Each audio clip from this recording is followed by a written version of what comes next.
আসসালামু আলাইকুম।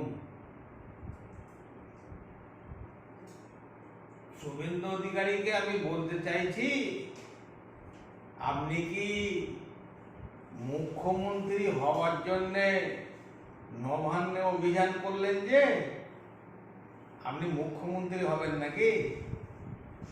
আচ্ছা, হন হন হন। আগে নিজে ভালোভাবে চিন্তা করে দেখুন উত্তরপ্রদেশে কি হচ্ছে, গুজরাটে কি হচ্ছে, দিল্লিতে কি হচ্ছে। আজকে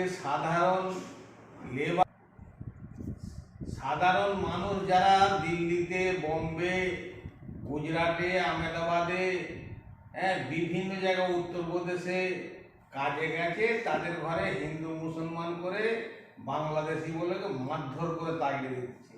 ভালোভাবে আগে দেখবেন যে যেসব ডবল ইঞ্জিন সরকার যে রাজ্যে আছে, কেমন হিন্দু মুসলমানের উপর অত্যাচার জুলুম হচ্ছে, মসজিদ নিয়ে, মন্দির নিয়ে, লোকের ঘর দৌড় ভেঙে তছনছ করে দিচ্ছেন। আজ বাংলাকে আপনি নবান্নে অভিযান করতে যে মমতা ব্যানার্জি পদত্যাগ চাই, তাহলে নিশ্চয়ই আপনি চিন্তা ভাবনা করছেন আপনি হয়তো মুখ্যমন্ত্রী হবেন শুভেন্দু অধিকারী, তাই তো? আচ্ছা আচ্ছা আচ্ছা আচ্ছা, ভালো ভালো ভালো। হ্যাঁ, আর একটা কথা, আপনি ভেবেছেন ওই বাংলাদেশের শেখ হাসিনার মতো করবেন নাকি? হয়তো ভেবেছেন শেখ হাসিনাকে যেমন বাংলাদেশ থেকে তাড়িয়েছিল, মমতা ব্যানার্জি তাড়াবে।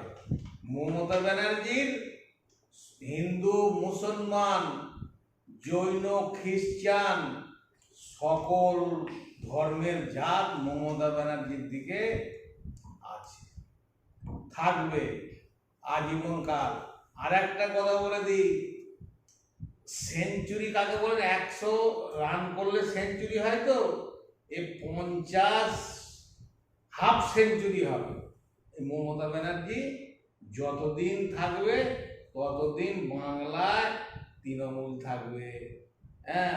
আর অভিষেক ব্যানার্জিকেও বলবো যে অভিষেক ব্যানার্জি যে এতে চালাচ্ছে, আমাদের সাধারণ সম্পাদক অভিষেক ব্যানার্জি খুব ভালো, ওনার রাজনীতিক ভালো। আজকে দিল্লিতে একটা অফিস করে ফেললো, তৃণমূল অফিস, এরা প্রয়োজন ছিল, খুব ভালো জিনিস।